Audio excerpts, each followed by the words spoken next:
to get lost in the scene with you, so thanks. Thank you.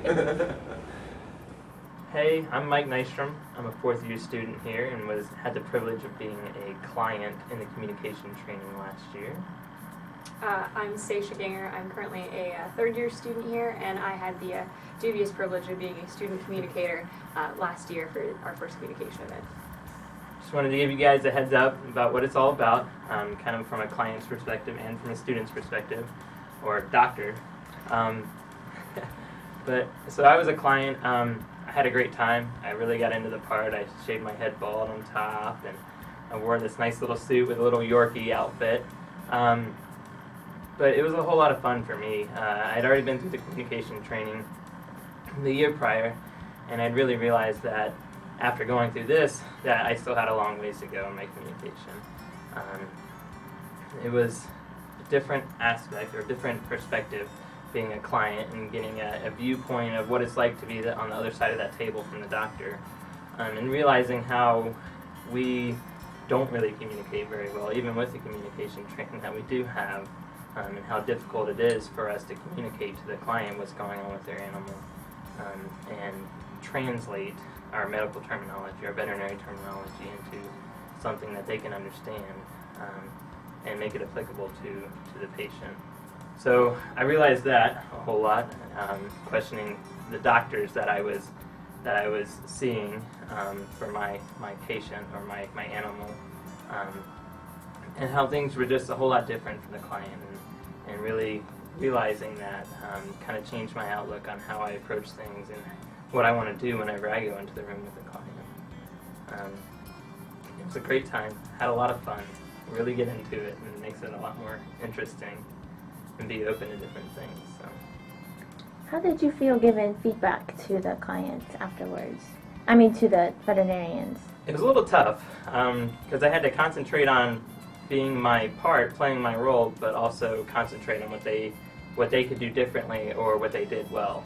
And trying to remember that was the tough part by the end of the time. But by doing that, I also realized where I could improve on my communication skills, and what I might be able to benefit from by observing them. So I was a student communicator last year, and Mike was actually one of my clients, so it's definitely a little bit stressful when they walk in the room, and he shaved his head, he had a whole get-up on, he had a stuffed dog that he drug in the room with him, and he walked in and he just handed me a stack of papers and said, "Here's my rascal diary," and then just jumped right into his case. And it's a little bit overwhelming at first because you have all this stuff and you're not really sure what's going on, and it's stressful, but it's really great if you can remember to relax. It's just a communication training. You're going to talk for 15 minutes and you're going to get through it and it'll be fine. And if you allow yourself to stop thinking about the camera that's in the room and stop thinking about all your classmates that are in the room, it's easy to kind of get involved with the case because you've been given the history, you kind of understand a little bit about what's going on medically with your client, and so you can really get into it and relax and kind of ignore the other stuff going on and work on your communication. And I think that was really valuable. You learn a lot of good skills which you can use on people later. I mean, I love doing stuff like this to my mom now in my head where I'm talking to her and I'm like, I'm signposting for my mother.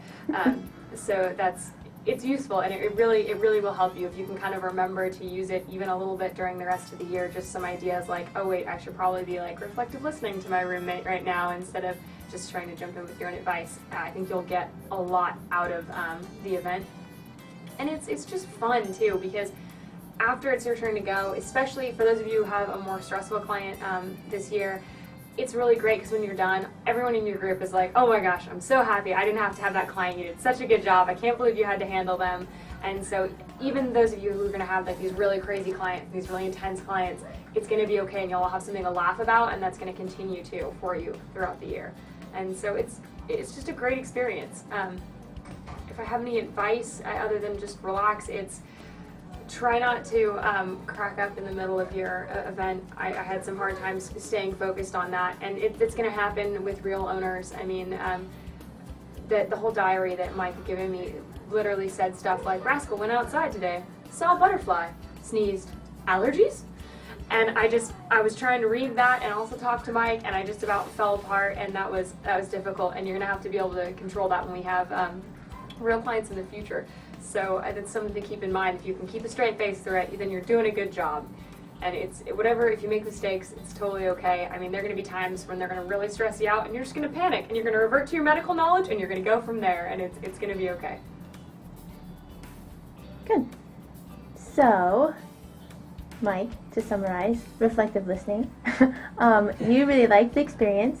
You had a good time, and even as a client, learned a lot about your communication skills, and you felt to be a client, so that improved you in talking to clients now more in layman terms and relating medical knowledge to layman terms, I guess is the best word. Yep, absolutely. And Seiche also enjoyed it, even though it was very stressful to have the camera and your friends all sitting there watching you, analyzing you, and critiquing you. But would like to advise the new student clinicians or student communicators to try to take the experience as serious as possible, really try to look at their clients as clients and really try to be the veterinarian, because this is a safe area to practice those skills, and when they get to be senior students like Mike is now, those same scenarios really are going to happen, and and they'll be more prepared if they take this seriously. But having said that, both of them said first and foremost how much fun they had, so that's good. So if you're watching this video, I know you're scared and anxious, but it's going to be fun. Do you guys have anything else that you want to say? One of the things I realized, I went to a couple conferences this last year, and turns out that the University of Tennessee currently in 2012 is one of the only schools, the only veterinary schools that even offers communication training. So we have something really unique here that you're not going to get anywhere else, and I think that's a pretty impressive thing, and it shows just how much our faculty really cares that when we walk out of this building the year that we graduate, that we're really prepared to go into practice, both medically and in the ability to talk and work with our clients and peers. Mm-hmm.